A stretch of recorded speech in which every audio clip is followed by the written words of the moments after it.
I'm Christine Mallinson, Director of the Center for Social Science Scholarship, which coordinates our annual Social Sciences Forum lecture series. This is our second Social Sciences Forum Distinguished Lecture of the Year, and it is also the Department of Economics annual Mullen Lecture. And I want to thank the department for arranging this important talk. Before we begin, I want to take a brief moment to mention our third Social Sciences Forum lecture of the semester, which will be on November 11th at 6 p.m. Kay Wise Whitehead will be giving the 43rd annual W.E.B. Du Bois lecture entitled Black COVID Stories, Black Lives Matter and Protest, a conversation about the ongoing struggle for social justice and change. You can find more information on our website, socialscience.umbc.edu. You can also engage with us on social media. We're on Facebook and Twitter at UMBC-SoCSci and on Instagram at cs3.umbc. Thank you all again so much for being here today. I want to let you know attendees are muted with video off for this lecture, but we welcome your comments and questions for the speaker. So feel free to put those into the Q&A box at any point. And I will now turn things over to Dr. David Mitch, Chair of the Department of Economics, to introduce the lecture.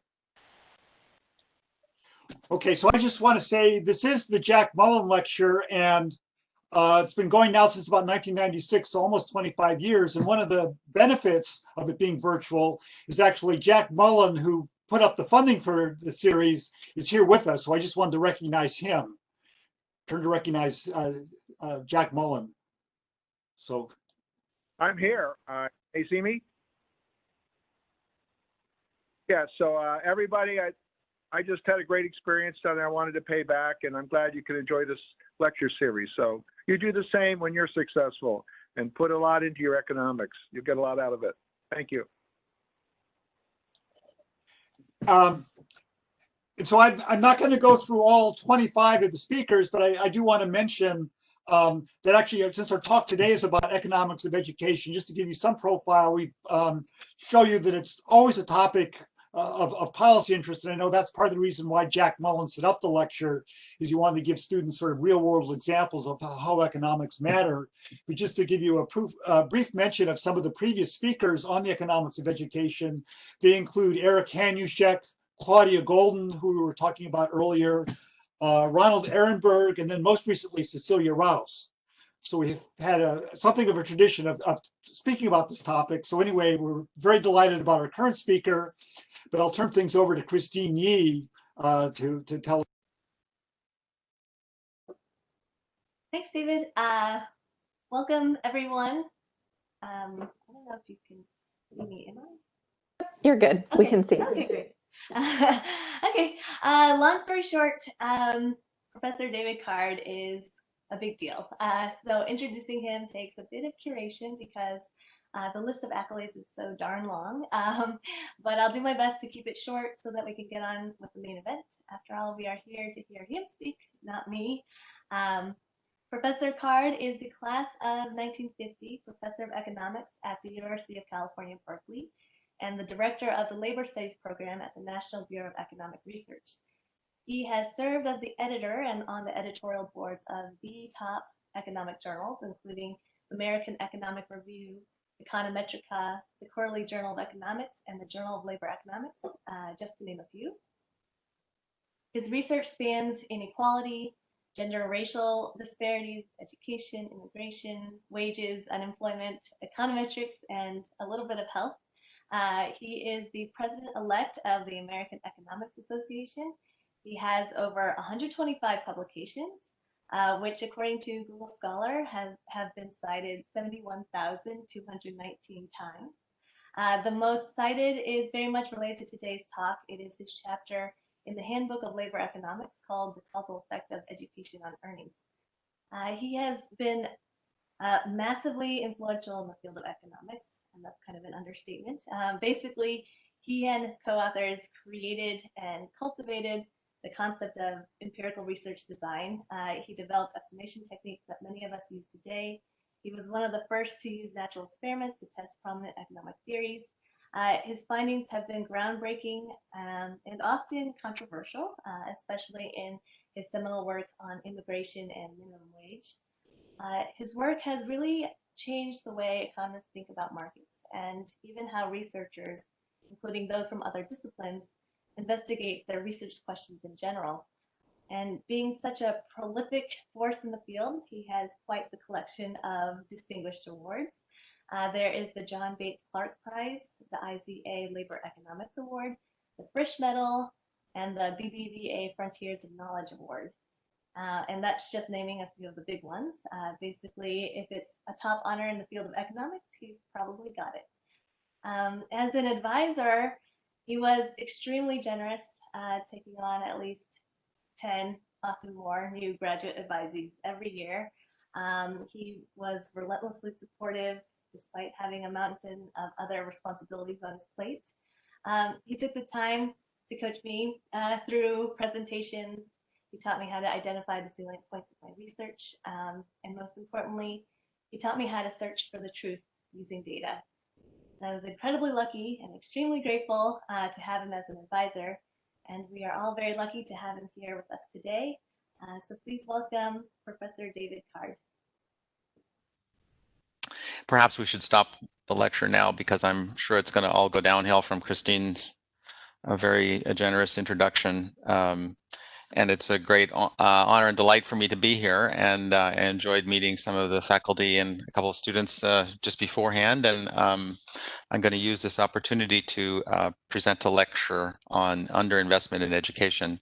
And I should say that it's very nice of Jack Mullen to sit through this lecture, and his support of I'm sure his support is very important to the university, and it's very generous of him to do that and to encourage everyone to continue on in their use of economics.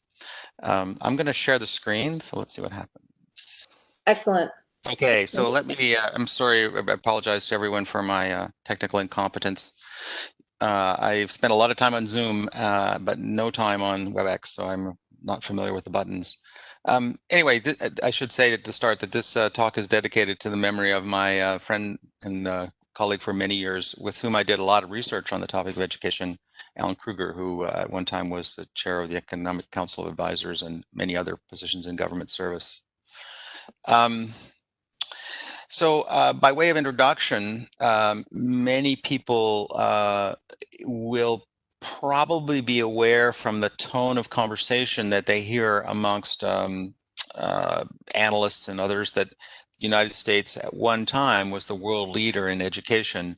And in the period between 1940 and 1980 or so, U.S. had the highest or nearly highest share of high school graduates amongst all countries in the world, and the highest share of bachelor's degree students of all countries in the world. And those educational advances really are thought to have benefited not just the individuals who went to college or high school themselves, but also society as a whole, helping to contribute to growth in the economy, to all the technological advances that happened in the United States and in North America, things like the development of air transportation, development of the computer industry, and so on. So those economic advances were very important. And what I want to argue today is that we've basically fallen behind, and that falling behind actually began quite a long time ago and is now really causing significant problems, not just for, as I said, not just for people who should have gone to college but didn't, but also for society as a whole. So by way of background, let me just kind of illustrate what I think about that. So this is a graph that's going to show by year of birth, the fraction of men in the United States who were born in that year that have a college degree. And you can see from this graph, if we look at men born in 1910, that's about the time my grandparents were born, around 10% of men born in that year actually had a bachelor's degree in the United States, which, as I said, by world standards was an amazing accomplishment. And even today, there's many countries around the world where no more than not even 10% of people have a bachelor's degree. And you can see between 1910 and 1950, so people born just a little bit before me, that rate went up amazingly to almost a third. So by the cohorts born in 1950 or so, nearly a third of the men had a bachelor's degree, which was a world-beating level. So then what happened? Well, here's a graph that shows how that continued on. And you can see a very, very sharp departure from the trend that had been set up for the earlier cohorts. So you should be thinking someone born in 1950, they would be starting college around 1968. And we all kind of know what happened around 1960s. Things were quite disruptive on college campuses. And there was a lot of controversy about whether there was something wrong with college. And I'm going to argue that that caused a lot of problems. And you can see from this picture that relative to where you might have thought we would end up today for, say, someone born 1990. Now, someone born 1990 would be about 30 years old today. So just getting to be an important player in their job, somebody who's probably been working for 5 years or so, 5 to 10 years, really the kind of age range where they would be really contributing importantly to not just to them, their family and so on, but also to things that are happening economy-wide. And relative to where we might have thought they would be, there's a huge gap in the fraction of men. In fact, we're hardly above where we were for men born in 1950 when we look at men born in 1990 in terms of the fraction with the bachelor's degree. So it's still less than 40%. So in that entire period for about 40 years, really almost no progress. Now, the picture for women isn't as bad. It is still showing the same kind of pattern, which is up until the people born around 1955 or so, which is actually around the time I was born, men were much more likely to go to college than women. And that started to reverse, partly because of the decline in the fraction of men with a bachelor's degree, and partly because of a rise in the fraction of women, and a pretty steady rise in the fraction of women. So women were sort of catching up, but women and men both stalled out. Men born in the period between, say, 1950 and 1970. And so now, of course, women are much better educated than men.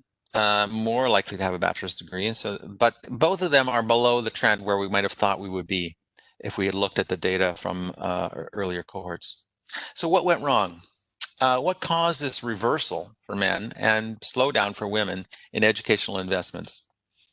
Well, there's a couple of factors, and they're kind of related to each other. And I'm just going to highlight what we know about that. So the first factor was the baby boom. So if you know anything about the U.S. history, you know that people born around 1955 or so, that was the largest cohort in U.S. history in terms of births. So that was the peak of the baby boom. So what I'm going to argue in the next slide and try and give you some visual evidence of is that the baby boom coming through college, about halfway through the baby boom, all of a sudden we stopped investing in education. So about halfway through the baby boom, people going into college was people entering in the early 70s. And actually a very important person from Berkeley perspective, someone who had been a leading administrator on the Berkeley campus in 1971, wrote a book called The New Depression in Higher Education. Now, we're always having new depressions, but this was quite a remarkable prescient book that noted what was going to happen. So here's the picture of the number of births by year. And so these days we have something like just under 4 million births per year. But we were actually above that in the baby boom. You can see this very sharp rise from 1940 to about 1960. 57 was actually the peak. So about an 80% rise. Then it fell off. Now, what does that mean? Well, that means if we were going to try and keep the level of education for all those kids born in the 50s, if we were going to try and keep their level of education up, we were going to have to expand capacity of the university system. And there was some of that going on. But by 1970, people were looking forward and saying, well, we maybe don't want to invest quite that much because we could have a lot of extra capacity once this big baby boom goes through. And so what actually happened, this is a graph showing now not by year of birth, but by calendar year, the number of 22-year-olds, so that's kind of a measure of how many people were born 22 years ago. So that is the red line. It's still going up in 1970. It's going to peak around 1980, around the time that I was 22. But the number of BAs produced, that's the blue line, you can see it's rising really, really quickly all through the 60s. And then around 1972 or 3, it just stalls out completely. And the number of BAs produced was more or less flat from about 1972 to about 1990. So with this combination of rapid increases in the number of people who are in the cohort, but a fixed fraction of number of BAs, there was a lot of congestion on university. There wasn't enough capacity to let everybody go to college. So there's a lot of research on how much that mattered, and the best guess comes from a paper by 2 economists, John Bound and Sarah Turner, and they estimate that this big increase in population between 1950 and 1957, so from the sort of early baby boom to the peak, caused about a 7 percentage point lower BA rate in the cohorts born. So that was a pretty important drop. And here's a really interesting picture from my home state, California. This is the number of BAs that were awarded in California by year. And you can see from 1955 to 1975, sort of the golden era of the University of California system, the number of BAs was rising almost 8% a year. And then starting in 1974, it was basically flat.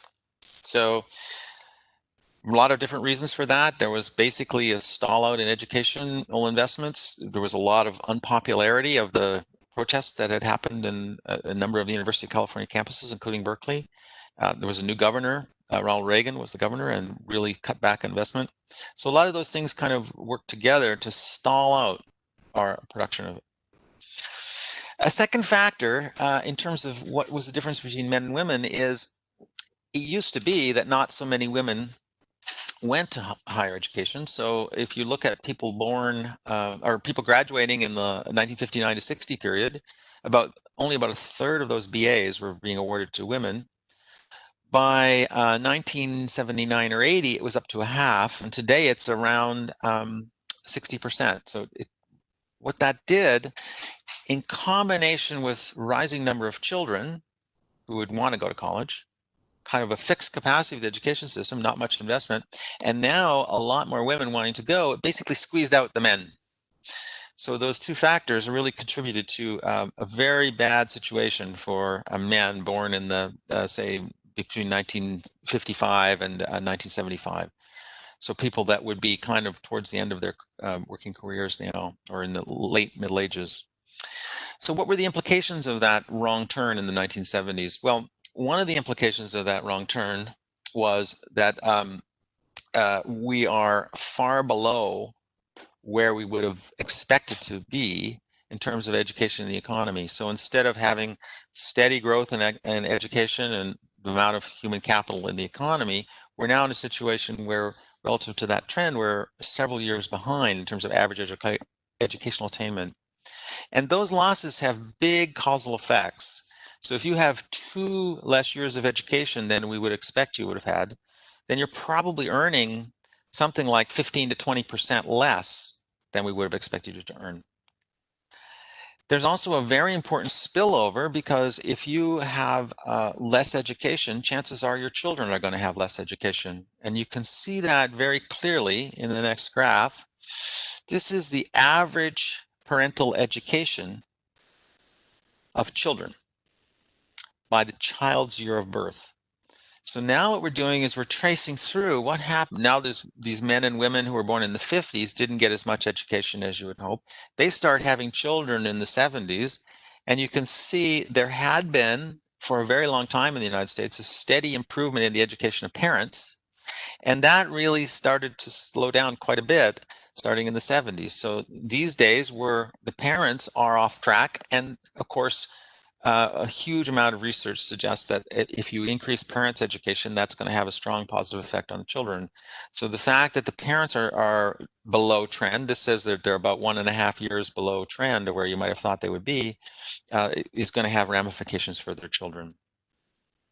Okay, so Now, I've been arguing that this reduction in education can be attributed to an underinvestment, and I want to acknowledge in my talk that many, especially economists from not outside of my home institution, believe that education choices are driven by student demand rather than by what I would call as an economist the supply side, rather than the number of seats available.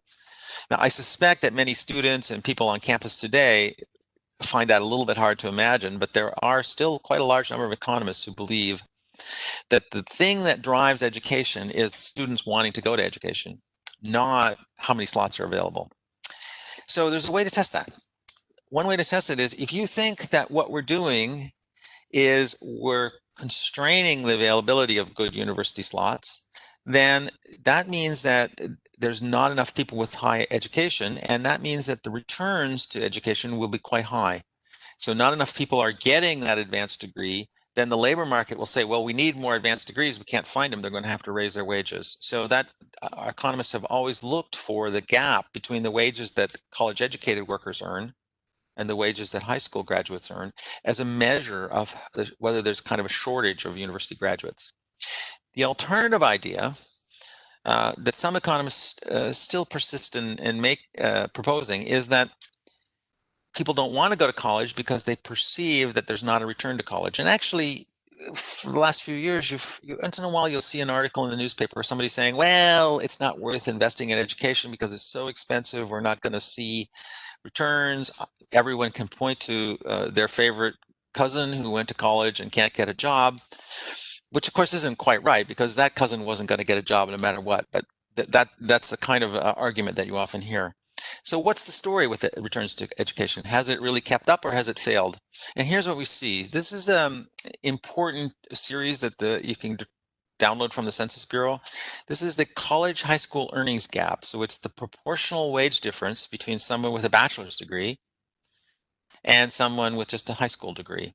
And it's kind of standardized for how old they are. So think of it as kind of an average across different age ranges.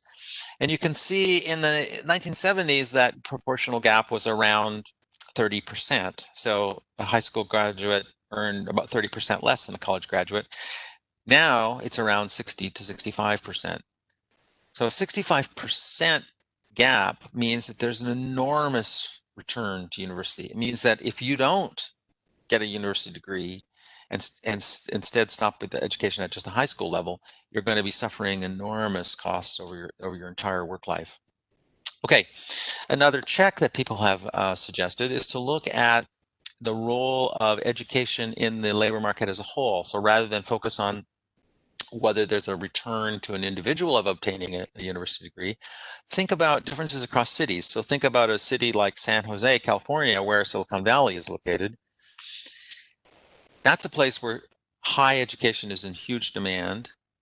What can we say about that? Is there any evidence that that's having an impact? And so one way that people have investigated that is to look at the relationship between average wages in a city and the amount of education in that city. And this is a graph you would see.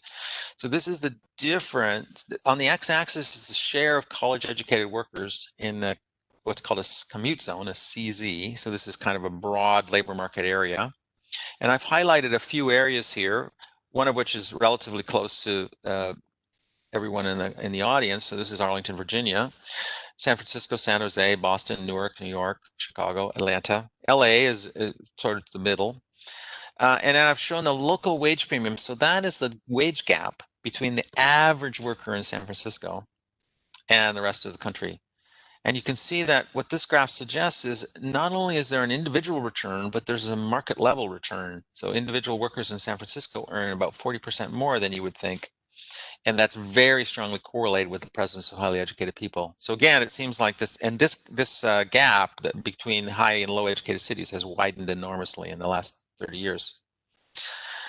So if you're in a commute zone, CZ, with 10% more college grads, you're going to earn about 8% higher wages, holding constant your own education.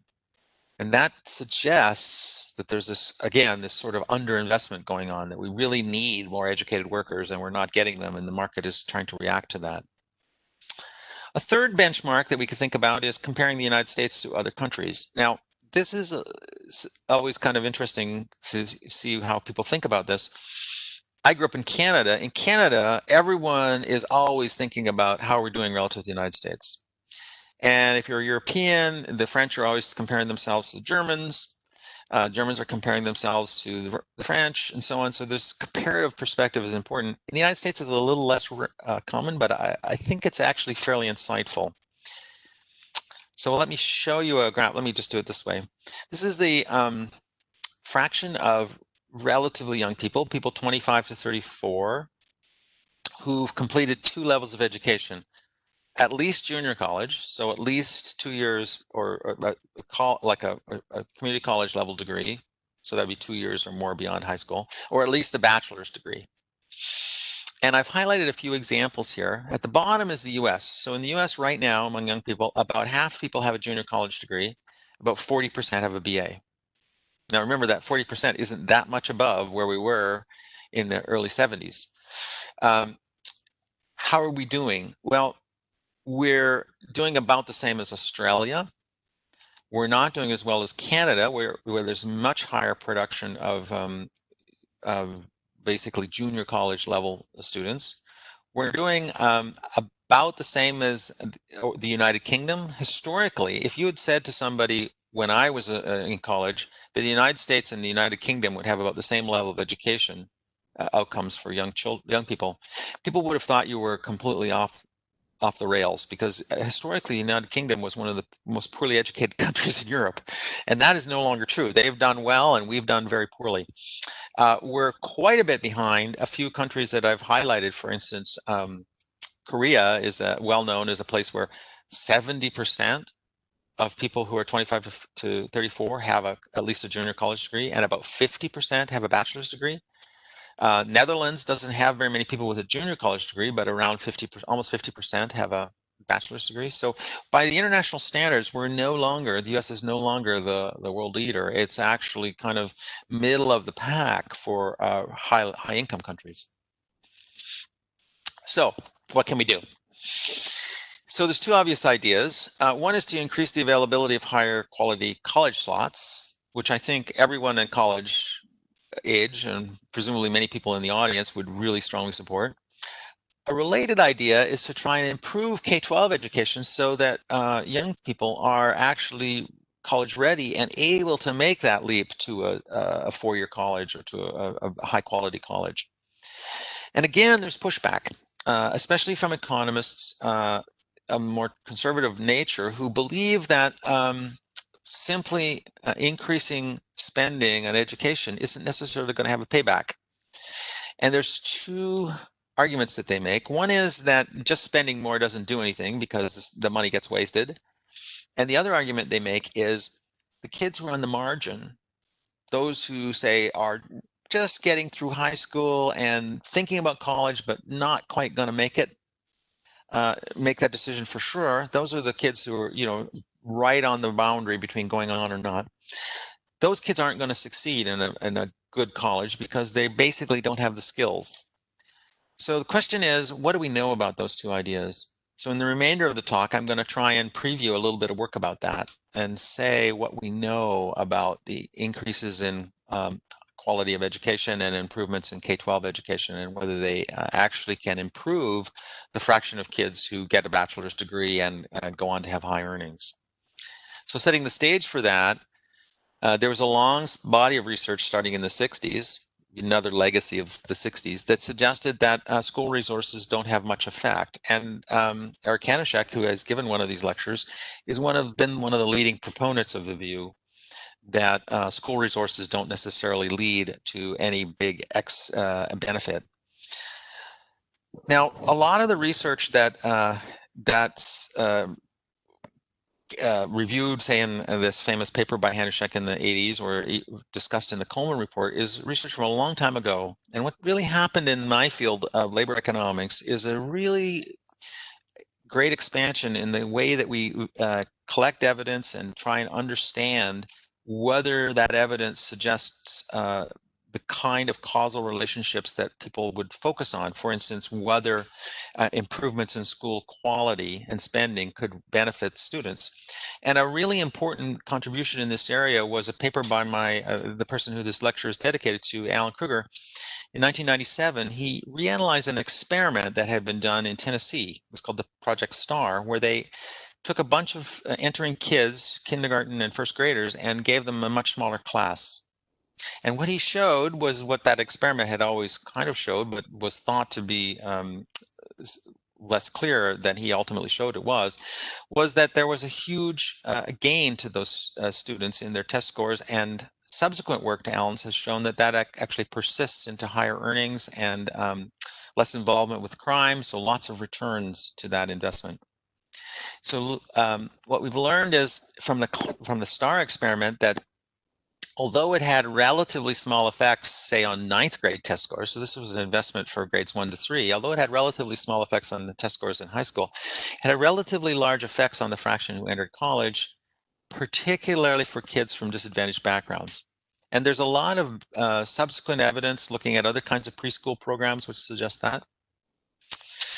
There's also a new body of research, what I would call well-designed research studies, looking at different kinds of program changes in the education system. So this paper, Jackson, Johnson, and Persico, looks at court-ordered funding reforms that occurred throughout the 70s and 80s and 90s. Oftentimes a state would be litigated by people saying that the education finance system in that state was discriminatory against say Black residents or low-income residents, and was not channeling enough resources. And these authors basically looked at the effects of those court-ordered reforms coming out of that litigation and found that there were big returns to that.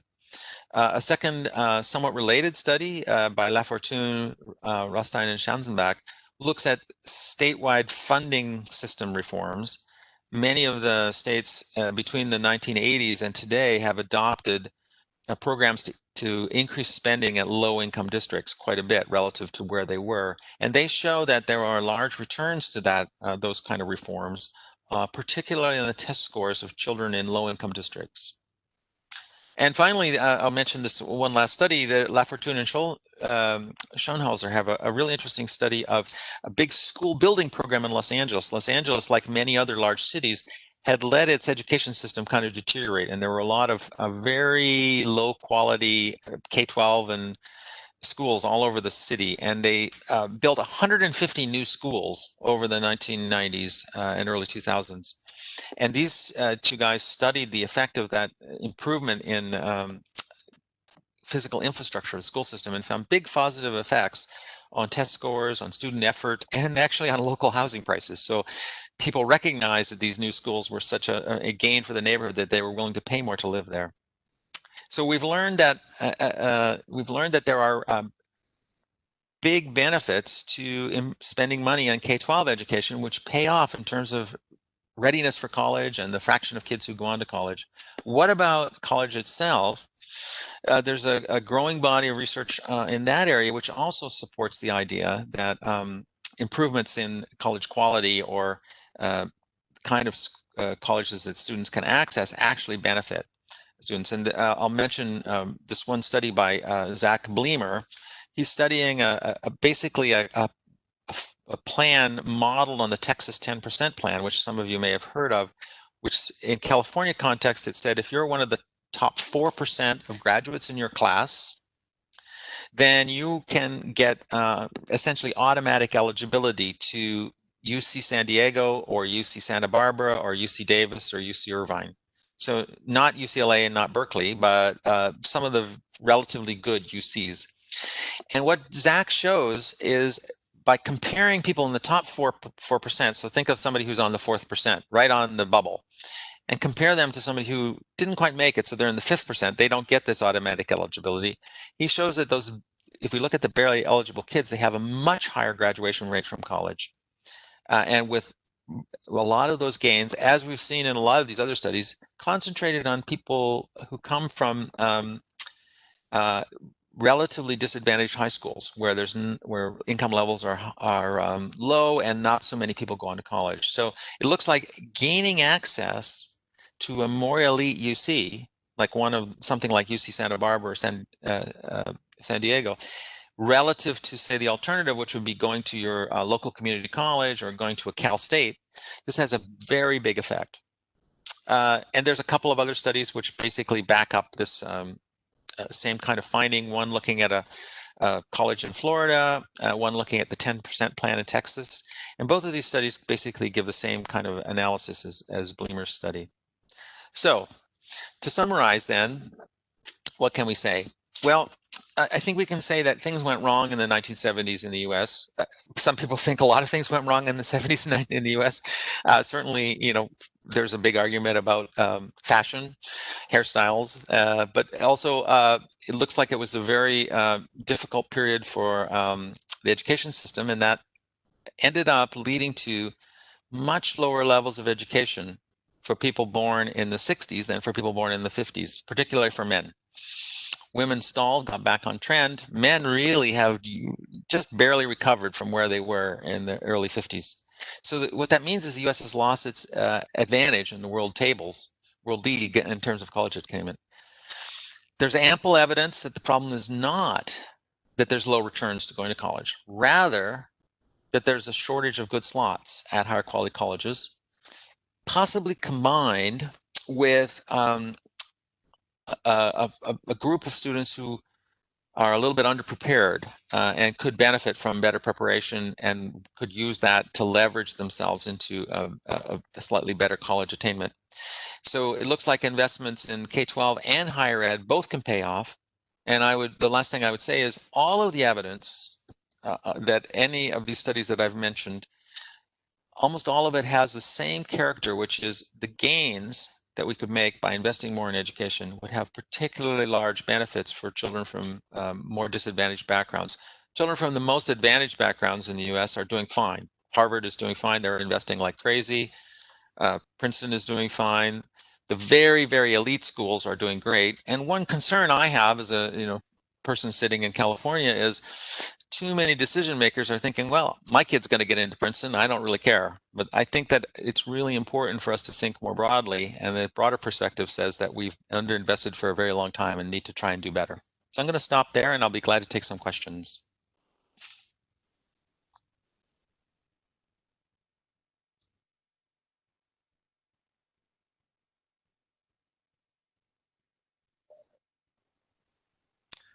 Christine, you're going to moderate these or ask me some questions? Yeah. Sure.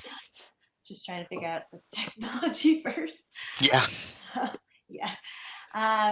So thanks. That was a really good talk. I had not seen all of that data before. So we have some questions. One was, let's see. What happened to BS degrees during this period? Is it the same as BA degrees? Oh, I was speaking of bachelor's degrees as BAs and BSs. There's kind of a surprising thing that's happened until actually even today. The returns to different degrees, there are differences in returns to degrees, and the high returning degrees are often business. Economics is almost always towards the top.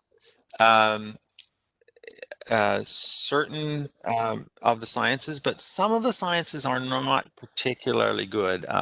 Biological and chemistry degrees are not particularly good because there's really the opportunities in those areas are a little bit diminished, perhaps. Right now, computer science and statistics are completely on fire. I'm sure that's not news to anyone in the audience. So I was just looking at some recent data on that, and very, very strong returns to CS, to data science, which is a big new emerging major. And that I think, those might be somewhat short-lived. If we actually can produce enough data science, people maybe will be able to, we don't, not that we wish anyone's wages to fall, but maybe some of those returns will not be quite as big in the future. And we have a question from Lisa Dixon, who's a professor in the economics department. She asks, how much of the underinvestment is due to people not graduating? So maybe Uh, there's like a feedback. so um, this is a really important channel that Bleemer study identifies. So in his study, remember he's taking kids that are the top 4% of their high school. They get into, let's say they get into UC San Diego. They're pretty good students, at least for their high school. They probably basically have a not really stellar SATs, so they're not going to get into Berkeley, and they're not going to get into San Diego except under the 4% plan. So if they don't get into San Diego, they're going to end up going to either one of the lower admission standard UCs like Riverside, or a Cal State school, or a community college. And he shows that the ones who get into San Diego and Santa Barbara and so on are really drawn from those three groups of places: community college and lesser ranked state universities. And he shows that going to the better, some more prestigious UC, that raises your graduation rate enormously. So in his analysis, it appears that the main channel is graduation. And there's a little bit of other evidence like that. That seems to be true in the Texas 10% as well. In the Texas 10% thing, you're drawing students from some of the other Texas universities to UT Austin mainly, and to some extent to Texas A&M. And so that is, again, a lot of the return seems to be graduation. So it seems like the benefit of going to a richer university is partially, at least, and maybe largely, coming through a benefit in terms of graduation. I must admit, we don't know. At Berkeley, we have very good graduation rates. We don't know why. Because of the outstanding teachers. Maybe. And so I guess do you think that like, so you talked about like going more through the supply side rather than demand side. And is it something more like, if the government had a bunch of money, should it just give it to schools to try to improve their campuses and expand on the supply side, or you know, other ways to encourage students? Yeah, I think what we would like to do, think of it as like a ladder. The education system is like a ladder, and everybody's getting to a certain rung these days. And I think what we'd like to do is we'd like to move everybody up a few rungs. So, ideally, we'd like everybody to get to the very top rung. That's not, that's going to be very difficult. And the very, very top rung, the elite Ivy League schools or something, is the amount of money that's invested in those students is beyond our comprehension. But so we would like to take kids who are going to get to Cal State and move them to a University of California system. We'd like to get kids moving from community college to four-year college. We'd like to get kids who just graduate from high school to go to a good community college, or possibly even to a bachelor's program. And I think if we could move everyone up a few steps, that would basically, first of all, it would be very equitable because no one would be left behind. And secondly, it would benefit everybody at every margin, I think. I think that's what the evidence kind of points to. Right. And I guess in terms of like No Child Left Behind, did those types of policies have some sort of impact on? Yeah, it's hard to know. Those programs, accountability, they did not come with resources. They came largely with sort of sticks, no carrots. And originally, when No Child Left Behind was first came out, there was, of course, schools. For instance, in Florida, there were a school would be penalized and put on some kind of bad list. And actually, that soon disappeared because it was extremely unpopular. And of course, the schools that got put on the bad list were often schools in bad neighborhoods. Why do you have low test scores? Well, the main reason why you have low test scores is because you're serving a disadvantaged community. And so your student body has coming to school very underprepared, oftentimes starting school with a lot of problems, not just a lack of preparation, but also sometimes disabilities or family problems and so on.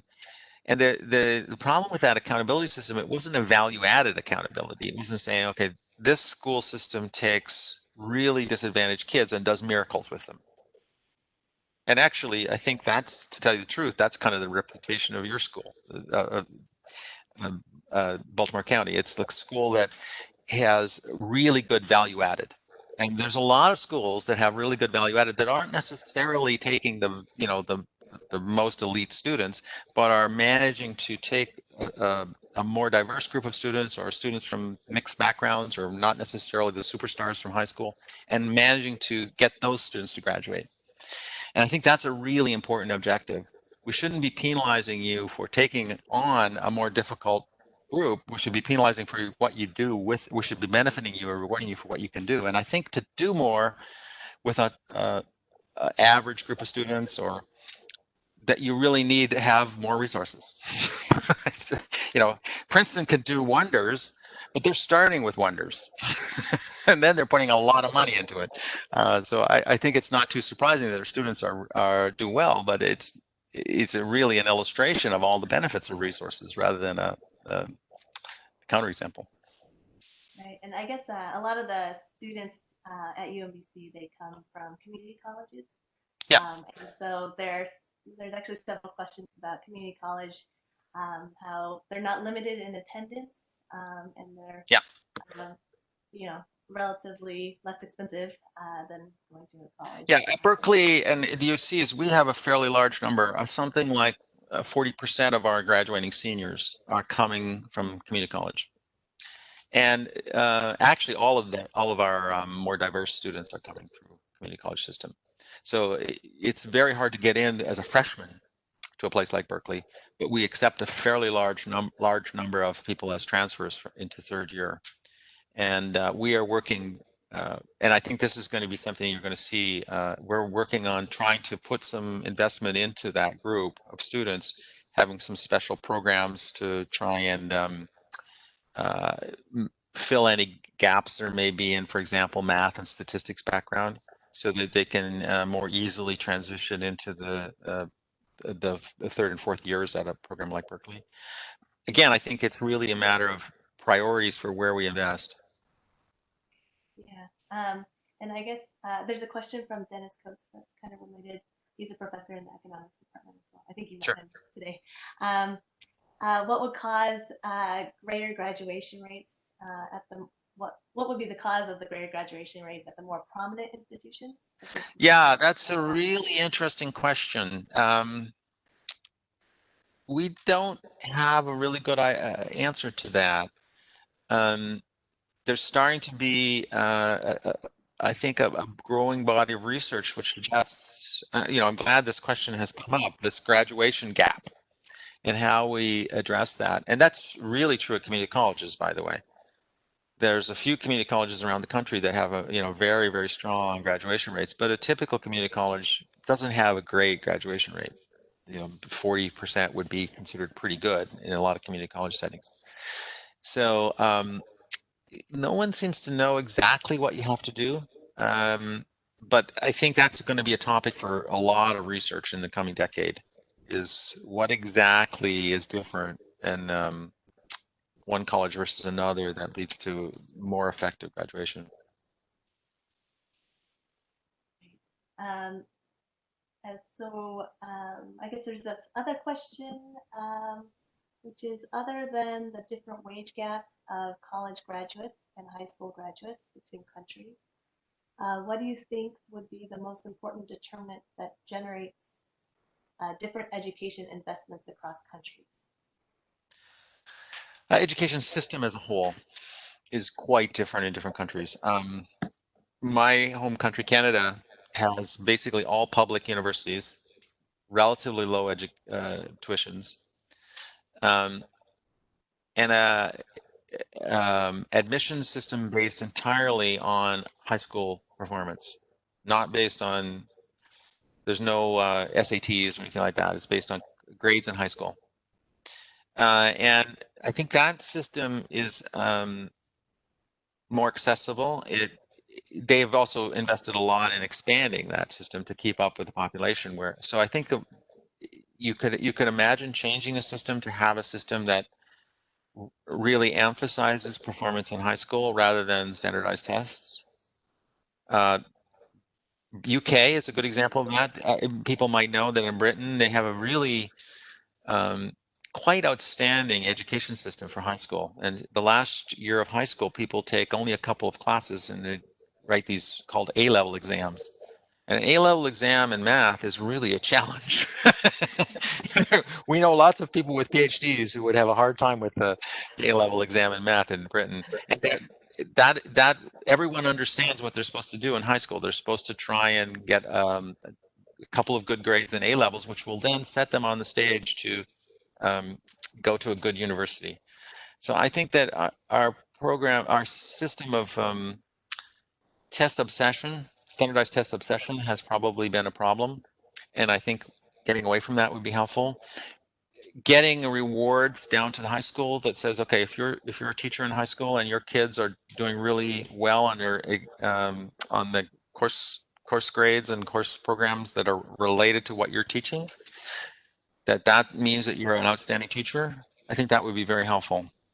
If we if we kind of reward teachers by what the kind of the IQ points of their kids, there's not much they can do about that. They can do a lot in terms of teaching substance, teaching basic statistics, or teaching a little bit of coding, or teaching some kind of advanced literature classes, or things that how to write, how to read, and so on. So those are things that they can do. They can't really necessarily do much with your standardized test scores. Right, and I guess so. Is it more to create that kind of reward for teachers? There's like a lot of questions actually about funding, and how do you get funding, and how do you get it for funding of public institutions? And yeah, well, I wish I knew the answer to that. I think we're actually confronting in the next few years another crisis in higher education. We have been, first of all, a lot of state budgets are in difficulty. I don't know the situation in Maryland, but I assume it's similar to the one in California, which is the state budget's a mess. And that is really bad for the state universities. So I assume that, the chancellor of the University of Maryland, Baltimore County is basically under a lot of stress this afternoon, or, the last few months, trying to think of how they're going to deal with the budget cuts that are coming, while at the same time trying to, notch up quality and accessibility and everything that they're, really would like to do. So we're not really focusing on that problem enough, in my view, that if we want to have a healthy economy in the long run, we actually have to invest. And human capital investments are expensive. And I wish that we had more of a priority for that. So that's going to be difficult. We have also been relying, at my university, Berkeley, we've been relying on foreign students as a source of revenue. And COVID has really hurt that. But that's not really I don't think that's even a stable long-run solution, because as some people, some people in the audience will know, the number of young people, people going through high school in China is actually falling. So they're going through a collapse in population, which is going to affect our higher education system. So we can't rely on that as a long-run strategy, in my view. But so I don't have any really good ideas. I don't know how to convince people to spend more in education. I wish I did. right, and I guess if our elite status in the U.S., the school system, the numbers don't look as good, maybe there's fewer foreign people wanting to. Yeah, right now we enrollments, well, at least in Berkeley, our enrollments are down a little bit, and it's all loss of out-of-state students. So that's very unhelpful for us, because of course they pay very high tuitions. So yeah. So actually, a related question from Nicholas Castro is there a market failure? Is there a market failure? Let's see. Okay, well, basically, if there's some spots are unavailable at universities, why aren't there more private universities? Yeah, people ask that. I think the answer to that is university. So think of a place like Princeton. I know that well because I was a faculty there for 20 years. Basically, they live off the endowment. Even at Princeton, even if they charge full freight, the high tuitions that they charge, which are for most families are just off the charts in terms of the amount, even if they charge that, they couldn't pay back the cost. So higher education is a very difficult business to make any money in. There's a lot of fixed cost. There are some private universities. There was a big expansion of the private university system, partially to fill the gap caused by this shortfall in the investment of the public system, for instance, in California. It hasn't, I think there's a perception that some of the private schools have done okay, but a lot of them have got into trouble. They've been litigated for kind of practices where they bring in a lot of students and don't get them to graduate, especially the for-profit community college level campuses. And so there is an attempt to do that. It's possible that some schools will make some progress with online education. One thing that's going to come out of the COVID epidemic is we're going to all learn about what would happen if we went to online education. It's a fascinating question how students are doing and whether they will feel like they got a good education. Right, and I guess even the younger generations. I was on a call with some colleagues. Yeah. First grader was at a desk with a laptop, and he was like a miniature person, and it looked like he was working. It's just amazing, yeah. But I think that the market failure thing is really interesting. So if you think about all the concerns that people have had over the last 30 years for public education, the K-12 education system, nevertheless, there hasn't been much expansion of private K-12 education in the United States. It's actually gone down on average. Partially because of the big losses in the traditional Catholic school system, which of course must be a fairly big issue in Baltimore, which had, Maryland had a big Catholic education system and one time fairly important in the state. I suspect it's been declining. So that there seems to be very difficult to make headway in that industry unless you're targeted at the very, very top. But then that doesn't really benefit very many people. You might be able to make money, but it isn't really going to solve our problems. Right, and so it requires some federal. I think it requires fundamental support from the state. The feds provide a little bit of money. Most of the money in education comes from the state. And the states are basically stuck. They're going to have to come up with it. And of course, the feds now are running these giant deficits. So I imagine it's going to be very difficult for us to get more money out of them in the next 10 years. We can try. And David Mitch, he asked, do you agree that the decentralization of U.S. higher education compared with other countries of the world is a strength?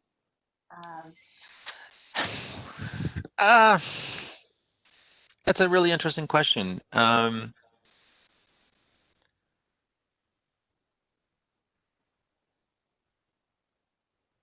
I don't know the answer to that. I think David might actually have a good. He does some research on comparative education systems, and maybe he would know the answer to that much better than I. I think that's many countries, especially European countries, have a somewhat centralized education system, especially the Scandinavian Nordic countries. Germany does not.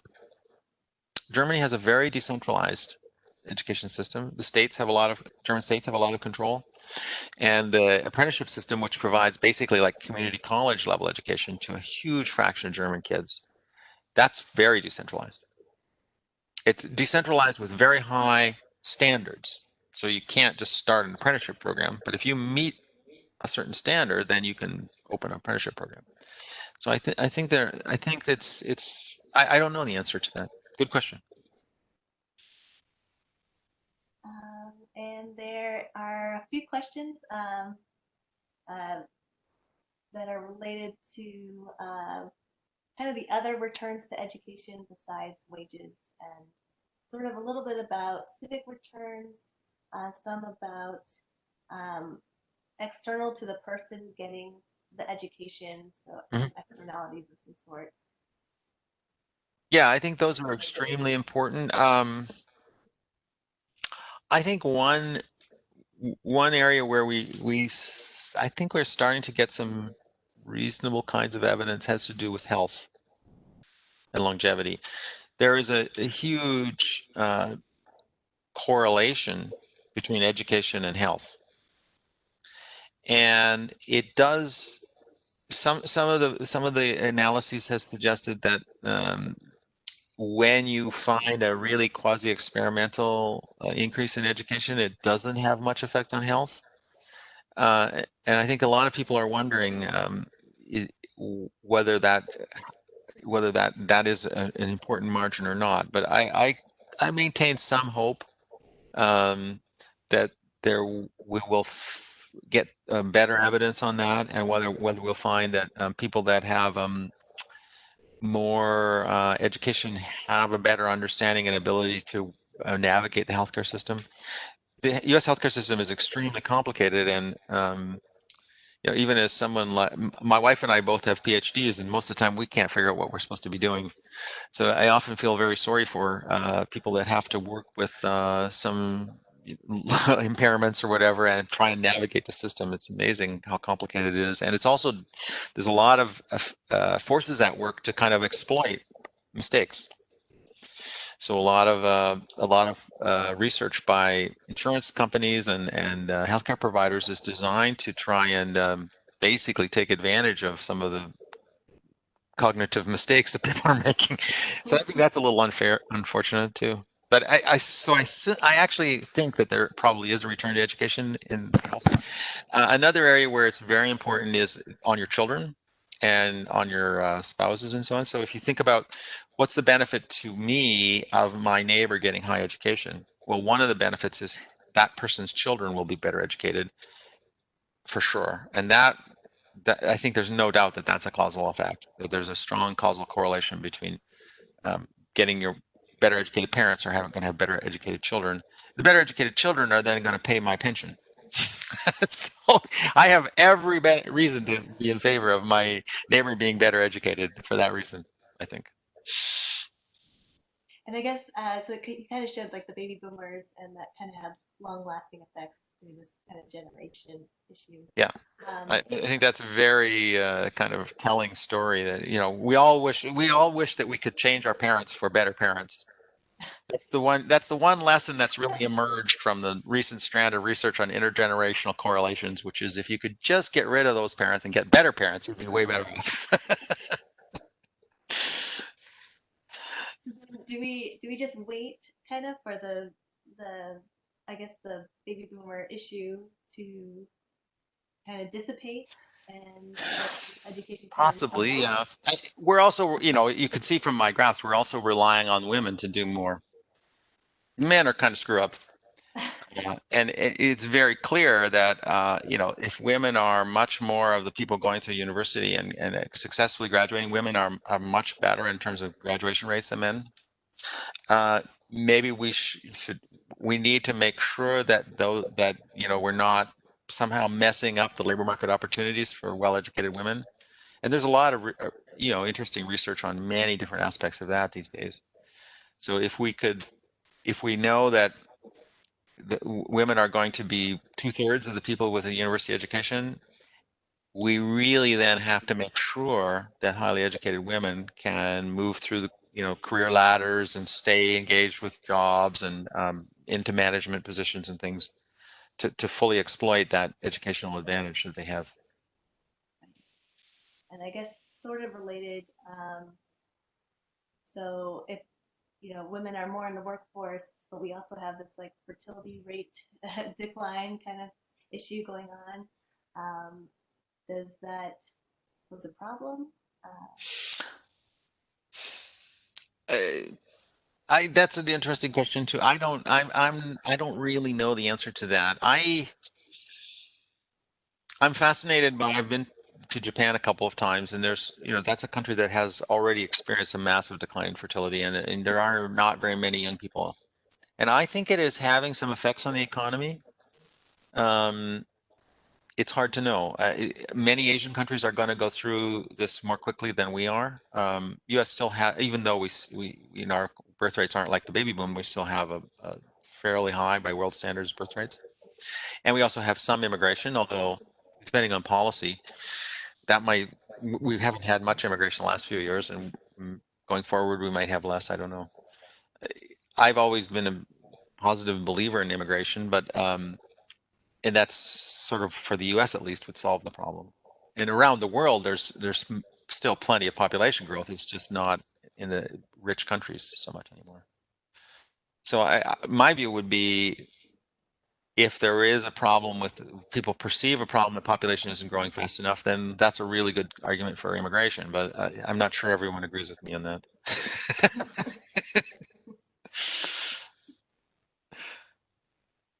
And Dennis Coates, he asked, what might be the correlation between falling US BA/BS rates and rising foreign attendees? Falling U.S. I think BA/BS graduation rates, Right. and rising foreign attendees. Oh.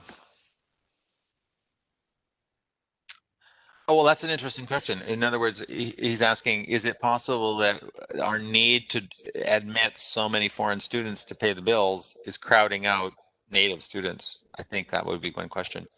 That, I think, is a really difficult question. I would not be surprised if it is having a crowd out effect.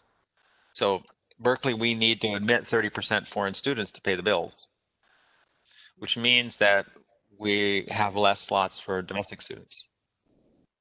And I suspect that we are hurting those domestic students who don't get into Berkeley and then have to go to a lower ranked school, or go to a private school and have a lot of student debt. So I personally think that we've made that choice.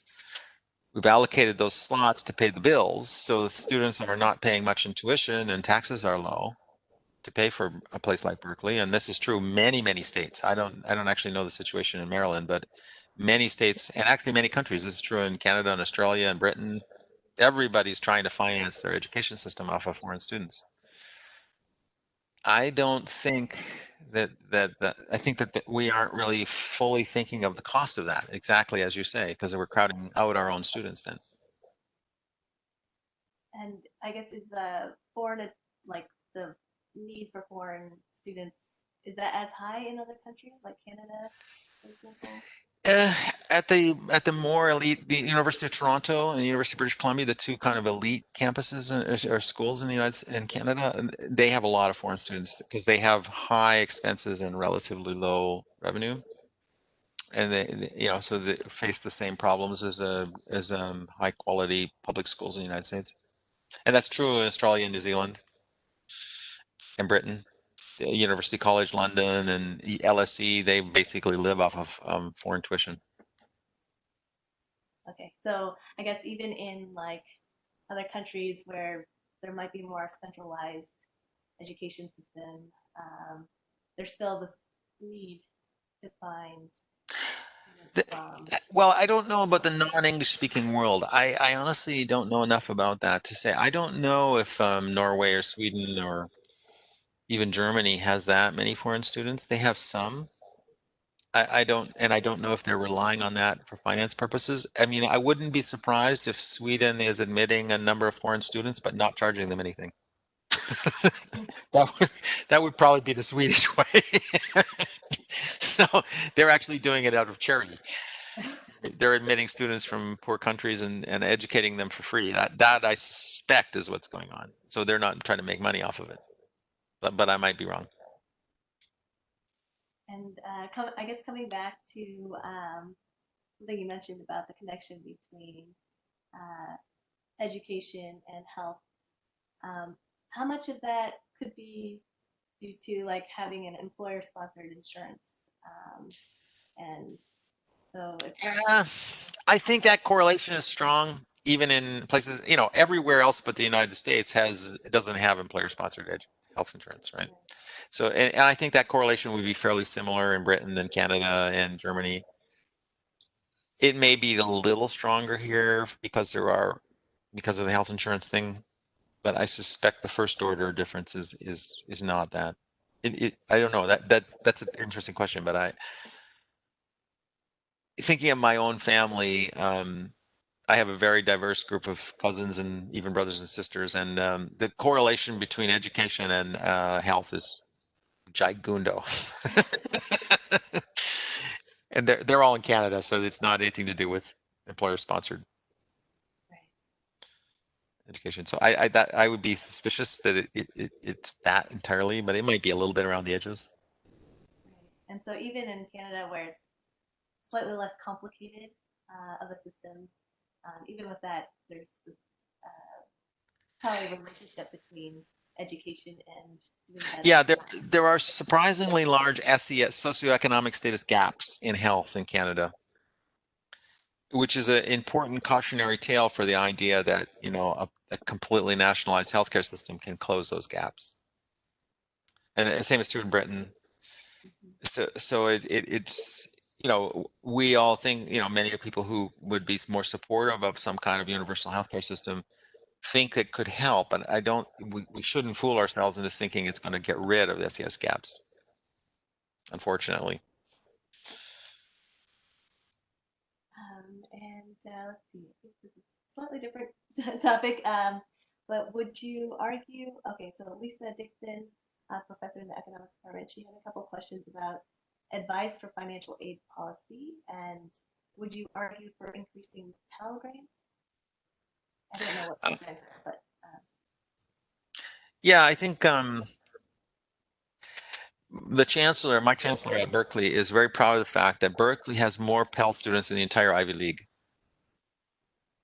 So the Pell Grant program is important, and it is a major source of support to education for more disadvantaged people.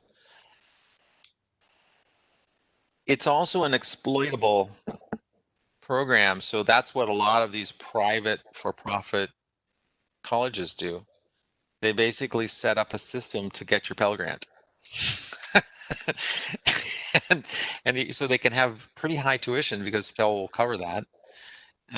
And so it's probably a system that could be revised. I'm not an expert in Pell Grant. I know that there's many people who have done a lot more research on it, and I shouldn't say much more than that. I think it's an important program for financing education, but I think it has some exploitable characteristics. and maybe you could tell the audience what a Pell Grant is for those that don't know. Oh, a Pell Grant? Oh, it's a federal needs-based grant for higher education. Pell is the name of a senator, I think. Like many programs in the United States, they're named after somebody. And it's I don't know the exact formula, but let's say if your family earns less than $40,000 a year, it's fairly low bar, but if your family earns less than 40 or so, I think you would get a fairly significant grant. Okay, and so Fatima Shalan, who you met today, she asked what demographic of people benefit the most from college, and also she saw a statement on the internet the other day that received a lot of attention. Master's degrees are the new bachelors, and how what do you think about that? So on the second question first, there is a lot of people now have like the fraction of people who have a bachelor's degree and something more versus just a bachelor, that's gone up and up and up. Some master's programs are in all honesty addressing let's suppose you graduate with a bachelor's degree in a non-quantitative subject, like my wife is a music historian. So let's suppose you have a degree in musicology. It's a wonderful topic, and there's an incredible intellectual tradition of understanding the history of music and so on, but it's going to be very difficult to get a job in that area. So you can have you might actually then need to get a master's degree. So some master's degrees are a little bit like that. They're kind of you might say, I got my liberal arts education and then I need my bachelor's degree or my master's. I think if you have an undergrad degree in computer science from a Georgia Tech or MIT, you don't need a master's degree. So that I think is sort of what to some extent master's degrees are filling. And then of course, there's MBAs. They're having some of a rethink of that in the business schools because there is a concern that MBAs haven't adapted fast enough to the data science revolution. And so in our area in Northern California, it has the prestige business schools have been trying to adopt very quickly, but they've been having some trouble doing that. And what demographic of people? Oh, yeah. Well, usually the more disadvantaged people who can get a higher level of education, they benefit the most.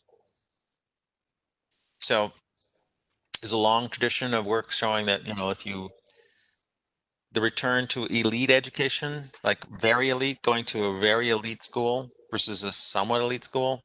Alan Kruger did a famous paper on that, showed that there's not much of a benefit to that for white students, but there's a fairly big benefit to that for African American students. Bleemer's work on going in the UCs that we've been talking about, that's similar. The return for students from lower income high schools, he doesn't have individual student income, but if you're from a more disadvantaged high school, bigger return. Alan Kruger's work on STAR, looking at K-12, K through third grade investments, all of the benefit there was for families who were on free lunch. I have a project, a paper I wrote on kind of an advanced track education system. They operate in Broward County, Fort Lauderdale area, Florida. And there the benefit is just ginormous for Black and Hispanic students and not so big for white students. So my general belief is that investments in education have their largest marginal returns for more disadvantaged students, to the extent that those students can get in the system. Now, if you set up something such that we're completely excluding all the disadvantaged students, then they're not going to get anything out of it. And I guess related, Jeffrey Fitch had a question. Do graduation rates differ geographically, urban versus rural? And could differences in the ROI be related to one's stickiness in the social system and seeking out higher education less as a whole? That's a good question.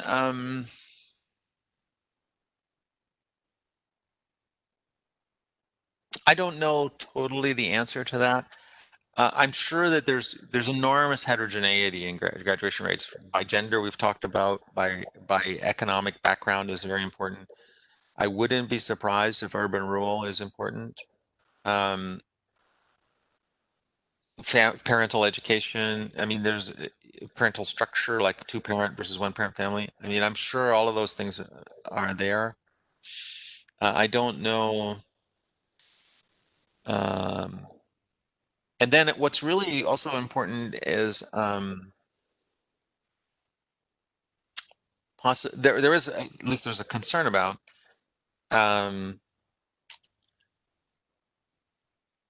peer effects. So one possible explanation for some of the benefits you see is if you go to a school where 80% of kids graduate, everything is set up kind of assuming you're going to graduate. And basically everyone is sort of working toward that one goal. I don't know. It does seem like you could imagine a world where if we're in a college where only 40% of people graduate versus 80%, everything is organized differently, and that has some causal effect on the kids themselves. I don't know. It does seem like that could be possible. I don't think we know enough about whether that's true or why. It's related to a question that's come up a couple of times of like, how do we increase graduation rates in colleges? And, you know, in all honesty, I don't think anybody's totally got a good idea on that. And I guess sort of Other related than to get better parents. that, better That's gonna, parents. yeah, that's gonna be my that's my recommendation.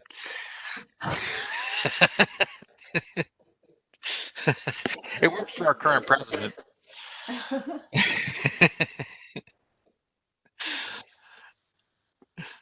And so Michael Andrews, he had a question. Does the fact that returns to education being so high mean that we should be less worried about student debt? And how can we think about I think that's an interesting point. I personally, so one thing about, remember, the return to education is the average return. And as I mentioned before, we all are aware of somebody in our family who went to college and didn't quite succeed, didn't manage to get the average return, got more like the 10th percentile of returns. And so I think there's quite a bit of evidence that there's overlap in these distributions of high school graduates and college graduates. So there's plenty of people who only have high school education who do earn more than plenty of people that only have college education. So that's a problem, as the uncertainty.